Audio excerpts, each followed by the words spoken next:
Welcome to the Building and Orchestrating Containers with Docker Compose course.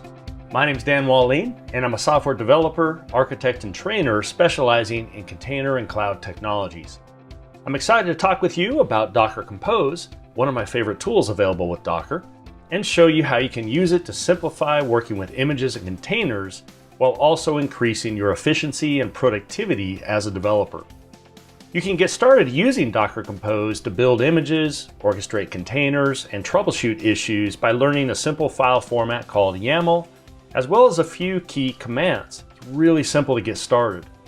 Some of the major topics that you'll learn about in this course include why you would use Docker Compose, YAML fundamentals, how to build one or more images using Docker Compose, the role of ports, volumes, environment variables, and networks, container orchestration, and additional Docker Compose features such as viewing container logs and shelling into containers.